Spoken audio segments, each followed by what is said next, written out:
You mentioned the amount of people that attended the conference, and obviously people that might not have attended previously. When I talk to organisers, there is not a concern, but there's a challenge between giving away too much content digitally, and then people then maybe thinking I'm not going to come to the event. In terms of events of the future, maybe specifically trade shows, how do you see that hybrid model working? Well, the content is one element of a trade show, and it's not the predominant element. Because there's a reason why the trade shows are called trade shows, because there's trade. Yeah, it's and the next 12 to 18 months predominantly will be about the trade in trade shows. Yeah, it will be about reconnecting, and a lot of content will be created out of conversations between people. How are you doing? Yeah. Have you heard? Look, they're picking orders are picking up again over there. So all that kind of vibe you get from being on a trade show floor, that's 80% of the content. Yeah. Yes, there's a conference stage, and what is shared there will more easily be shared on demand after the event, which could actually be a huge asset to those who are on the show floor, because they can't access the content online or on site because they're busy doing business. Yeah, I agree with you, and I think also. So on the trade show side, the trading, the transactions, and the content on demand afterwards will just combine very easily.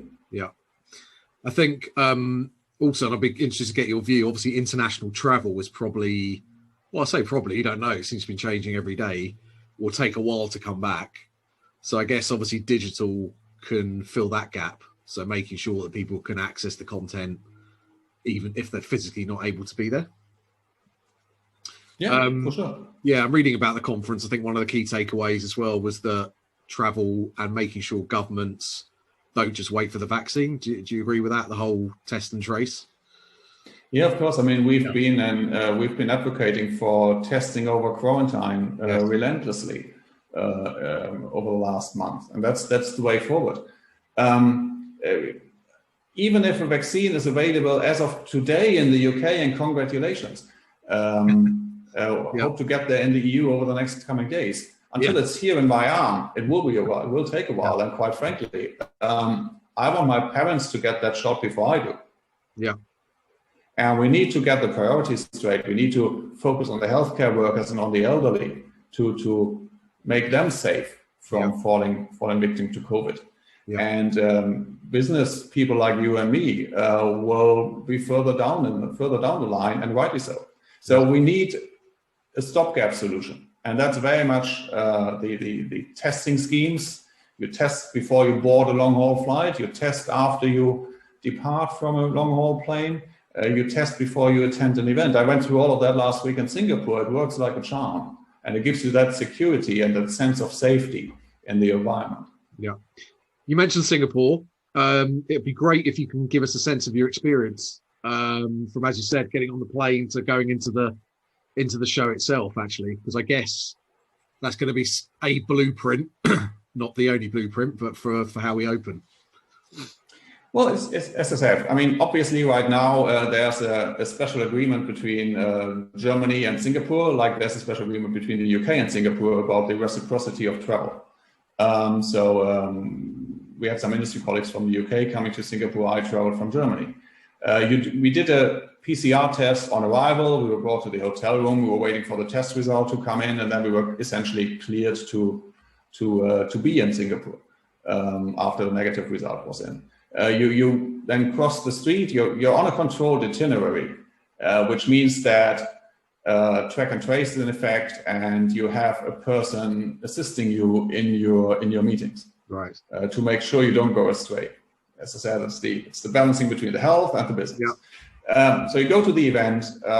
You get a slot assigned to show up before the main event starts, to have your on-site test taken. So all of you will have probably taken one of these swab tests by now. Yeah, I've done two. The rapid one is just like the PCR one, except it doesn't go into the back of your brain. It stays at the upper end of your nose. Right. So it's much more pleasant. Yeah. And takes 5 seconds, and then you're led into a waiting area, into a ballroom across the aisle, so to say, where you wait for the result. The result arrives on your smartphone after, in my case, on day one, I think it was 13 minutes, and on day two, it was 14 minutes. Okay. And then you're clear to access the main event. Yeah. And what they did in Singapore was to make sure that they had groups of people in what they call bubbles. So that was my core group that I was moving within. Right. And a number of bubbles then form a cohort. So when you put people on a bus, on a transfer, you bundle these bubbles into a cohort. And then all these cohorts together make up for the event. Yeah. So you went to the show floor in these cohorts to avoid people mixing and mingling in a non-controlled way. Yeah. Now, this was a test event. Yes. And what they will learn from this is how big such a bubble can be, to what degree they can make these cohorts bigger, and how many square meters per person of booth space they need to calculate to get their metrics right. So it worked like a charm. Yeah. Obviously not a show floor that as we're used to. Yeah. And the key for the time ahead will not be to have as many people as possible packed on the show floor, but to have as much business transactions facilitated as possible on the show floor. So the pictures will look different, but the outcome may be just as good or even better. Yeah, I think you're right. Thank you for bringing to life your experience. Again, having spoken to a lot of people, I think it's going to force organisers to think about the event even more so, right? And understand people's motivations to go there, because it's going to be hard to mobilise people. If they're going to get up and go to an event, they need to understand that they're going to do business. So possibly, you know, the days of lots of people wandering around on the off chance of meeting people, it's going to take longer to come back, if at all. So I think, in a funny way, that's positive, because they're going to have to think harder about what people want, both exhibitors and buyers. Would you agree with that? Well, I can even back that up with data. Now we worked with Explori, our research partner, and we polled 9,000 exhibitors and attendees around the world and said, so how's digital working for you? And what are you missing? And they said, we're missing the face-to-face, we're missing the interaction, we're missing the transaction. And yes, we can have a lot of virtual contacts on digital platforms, but hey, eyeballs don't sign contracts. A contact is not a deal.